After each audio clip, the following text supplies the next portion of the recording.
I'm Pat Miller, and this is the Professional Photographer Podcast. Welcome into the Professional Photographer Podcast, live from Imaging USA 2025 in Dallas. I'm your host, Pat Miller. Thanks for clicking play. This is the Scale Your Influence series, where I get a chance to sit down with content creators and learn how they think, what they're doing, and how they can inspire you to do better work and get it out into the world. Our guest today is Braxton Holley, media professional that's going to help you think just a little bit differently about what you're doing, how you're building it, and how you're sharing your message with the world. I guarantee you're going to love this conversation. Braxton will be on set here in just a minute. But first, I got to gush about Sony. They went all out on our set this week. They are using their Cinema Line cameras, which are just amazing, and the Monitor and Control app. It's kind of been the star of the show. Everything we're doing here is running on an iPad. It's all running wirelessly, and it's causing like a traffic jam right outside our booth with people stopping by wanting to see how it works. So look it up for yourself, and a thanks to Sony for providing the tech this week at Imaging. Okay, you're going to love this conversation with Braxton. Let's get him on set. Braxton, welcome to the Professional Photographer Podcast. How are you today? I'm glad to be here. How are you? I'm great. It's been so fun to talk to all of these creative people, one after the next here at Imaging USA. How's the convention been for you? It's been absolutely wonderful. I've enjoyed every moment here in Dallas. We've had sunny days until today, but we won't tell anybody about that. No. I'm in Wisconsin, so I got to go out in an 80-degree day the other day. I felt like I won the lottery. I'm out in shorts and a t-shirt. All the folks from Texas are in jackets. They're freezing. They're looking at me like I'm a weirdo. But come on, for me, 50 degrees, 60 degrees, It was fantastic. Are you a cheesehead? No. Okay. No, I was born in Chicago. Really? So I'm a Bear fan behind the cheddar curtain. It's not a good thing. Do you wear your Bears stuff to the games? No. Okay, smart man. Very smart. No, I don't do that. How about you? I am a Rams and a Patriots fan. It's a not that long story of why, but when the Rams were in St. Louis, I lived there, and I got a bunch of family up in Boston area. So when I was younger, I just kind of adopted both. That's fine with me. As long as it's not the Packers, we're cool. That's fair. That's fair. All right, so if someone hasn't met you yet, tell them about what you do. I would say that I'm a media professional. I not only create content, and the part that I love is being able to help other people figure out how to make content. Most people are frightened by seeing themselves or being behind the camera, not knowing what to say, overthinking.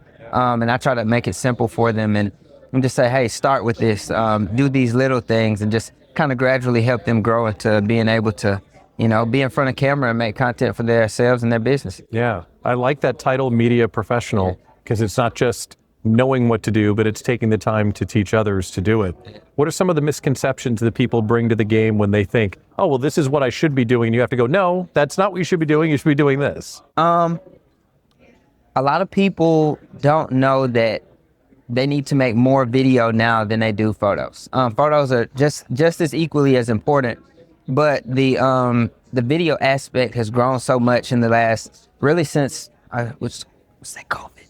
But since then, it's grown so much, and people are consuming more and more, and not so much on websites yes, book your things and do what you have to do there. But in order to engage people, you have to not only be trendy, but have the knowledge, and you can express the knowledge deeper through video, and than you can just being able to look at a photo and read a caption. People's attention spans are so short.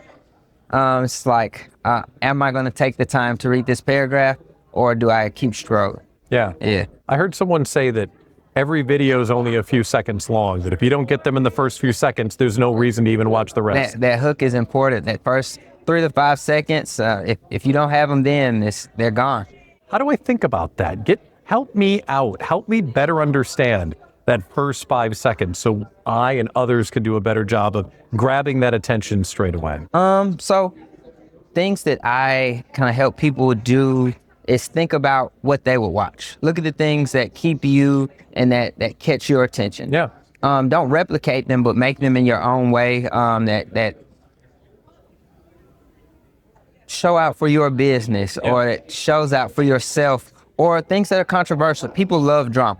So if you start with something dramatic, you'll hold them for another 10 seconds at least. Yeah. So just different ways to say, hi, my name is, no. Tell them something dramatic. And it doesn't have to be, I'm not going to come up with anything crazy, but Sure. It doesn't have to be something that is, controversial. It just has to be something that slows me down for a moment. It's an emotional response. Exactly. Some good, bad, mad, sad, something that makes them stop scrolling. Exactly. As a creator and someone that teaches creators, that's the world we're living in, but how do you feel about that world? Is it frustrating to you that it's that way, or is that just how it is? It's really interesting to me, I would say, simply because I'm a long form type of person.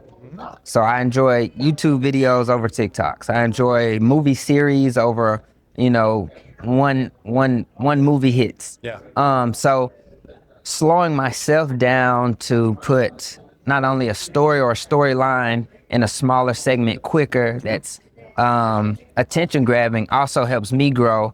And then working with other people, I'm able to learn about like, oh, this catches your eye. Right. Let me see how I can take this and be able to help someone else and even help myself in growing in that capacity. Yeah. I've heard people also say a scene should only be a few seconds, if that. It's cut. Is that how you like to edit or teach people to edit? A mixture. So it depends on what's being done. Early on, the first 3 to 5 seconds, if you have something to say and then can show a full process quickly and then go back.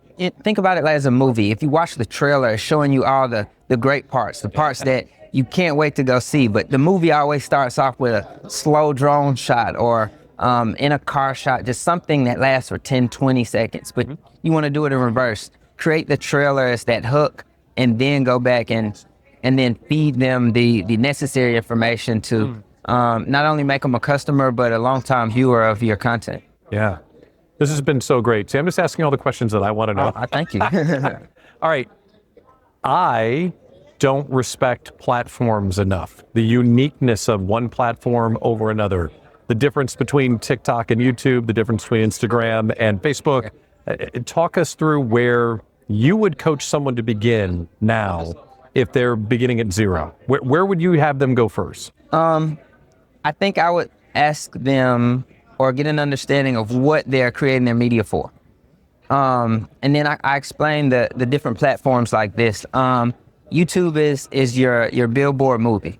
This is where you can explain things deeper. You can get people to be long-term followers of your content, but where you want to catch them and bring them in is on your TikToks, on your YouTube, your Instagrams, your short form platforms, because they're just billboards. Yeah. They're driving by, and if I don't go this way again, I might not see it again. So being able to take, even in your long form, take highlights and build Instagram reels out of those, build TikToks out of those, just being able to grow yourself and how you put yourself out on these platforms, because that content is going to be there forever.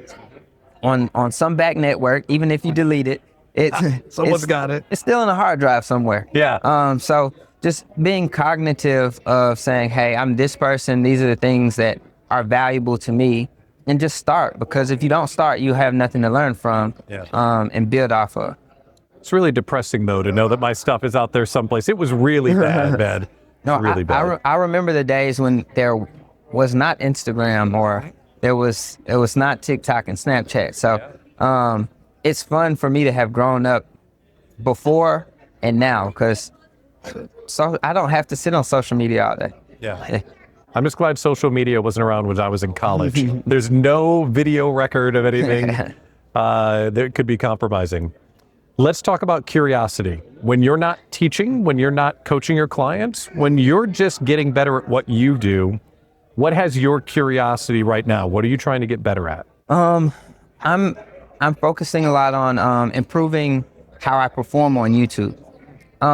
Simply because I deliver work to clients in one manner, and then I think that I don't deliver the same level of work for my own content.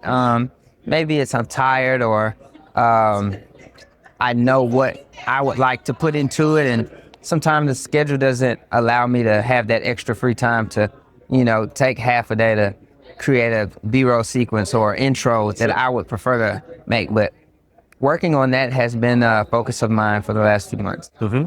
You shared with me that your focus on working with other people is to help them expand their creativity. Is that a coaching process? Is that a challenging of what they settle for? How do you think about pushing someone to be more creative?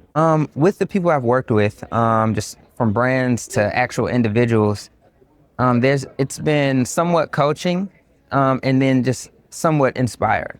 Because I see a lot of people's work and they create things and they don't want to put it out. But what I like to do is I show them other works that are similar. I show them other people that have, like-minded work. And so it's like, hey, the only way that you're going to be able to grow on this platform and reach the clients and work with the people you want to work with is that if there's somewhere for them to see it. It can't hang out on your hard drive forever. And then with the coaching aspect, some people do need the actual training. Hey, this is how you use this camera. These are a few different angles. This is something that you could be thinking about while you're at this place working on this.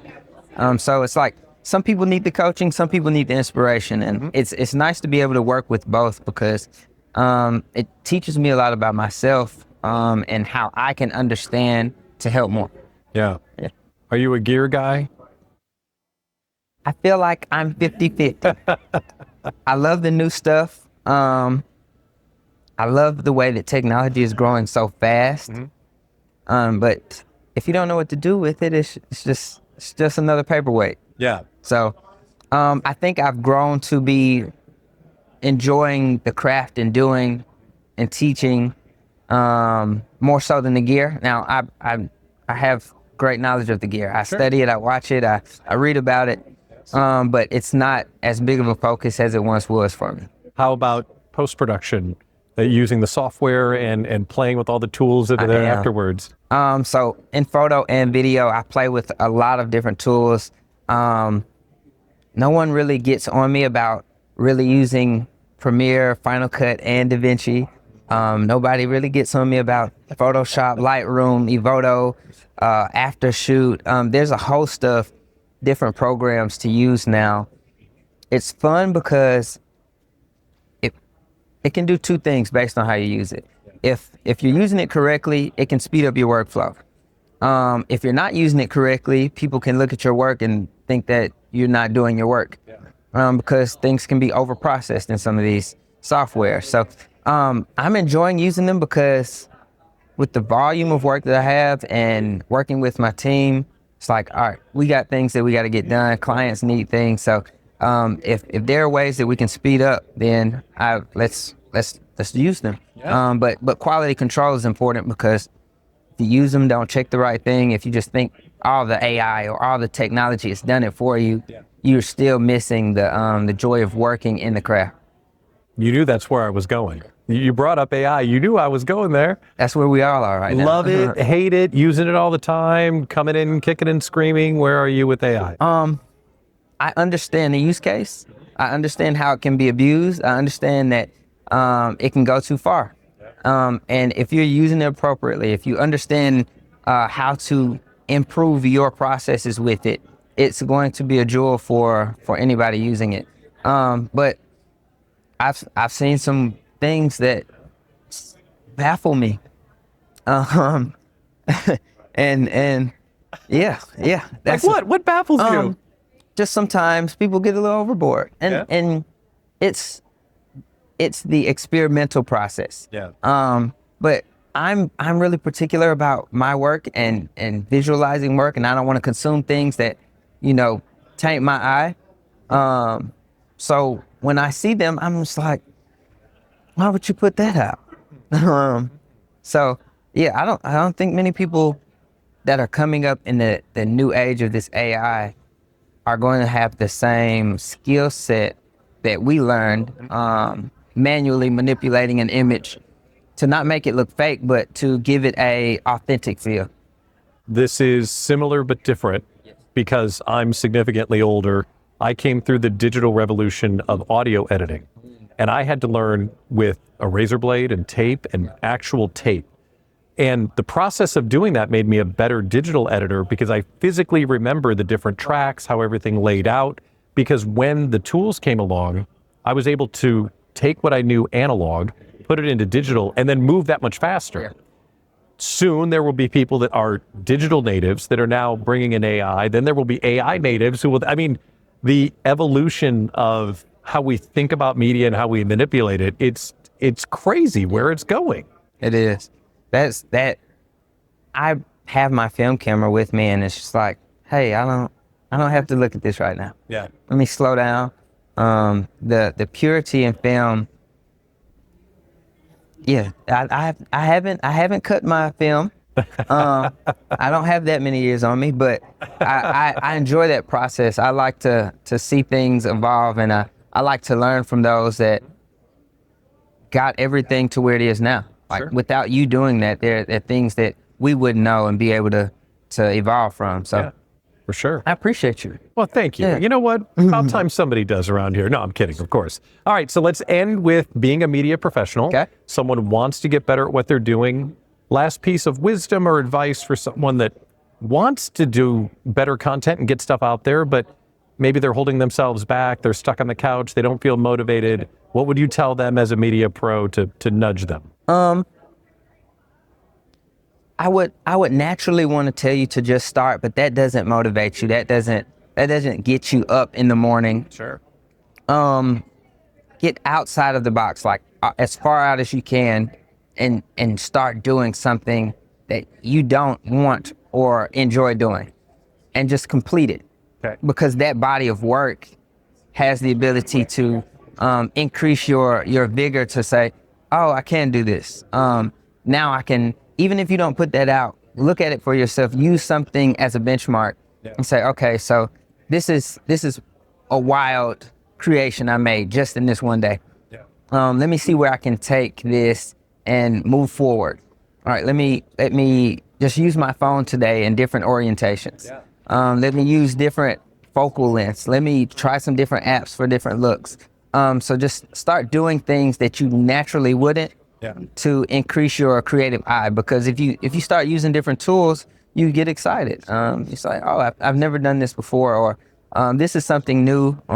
Just maybe use the AI one day. Use Sora and see if Yeah. it creates something based on your text prompt. And then you take that text prompt and go outside and create it. So being able to do something different can invigorate your process, I believe. I would imagine you've seen people do that, take your challenge of, I hate doing this, but I'm going to do it anyway. Then they see the result and the light bulb goes on. Oh, Yeah. I get it now. You've seen that Yeah, before. I have. And my whole goal is to just start sparking the light bulb. Yeah. Like, I want to give you different ideas. I want you to think a different way. Yeah. I want you just to, if you've seen me this week, I've worn ski goggles all week. Yeah, I saw that. So Yeah. just for a creative idea, just Yeah. do something outside of the box, and let the light bulb start going off, and watch the house light up. Yeah. Media professional Braxton Holley, thanks for coming on the show. Thanks for having me. I've awesome. enjoyed it. Thanks for tuning in to the Professional Photographer Podcast live from Imaging USA 2025. And a big thanks to Sony for making this look great. Well, it's as great as you can make this look, but we appreciate you being here. So here's what's next. You need to like and subscribe to this podcast feed, because we release this show every week where I get a chance to sit down with the leaders in the industry, and our point of view is to help you build a better photography business. So like and subscribe, and if you want bonus points, I'll email them to you. You'll get bonus points if you leave a comment on this episode. What did they share on the episode that you want to make sure that you're going to put into your business so you can get further down the road? One other way you can get further down the road, become a member of PPA. If you're watching this and you're not a PPA member, come on, bro. You are missing out of all the good stuff that PPA provides. I'm talking about equipment insurance, top-notch education, and a community of photographers around you that are serious about improving their craft. If you want to know more, go to ppa.com. That's ppa.com. At PPA, you belong here. Thanks again for tuning in to the Professional Photographer Podcast. I'm your host, Pat Miller. We'll see you right here next time. Talk to you soon.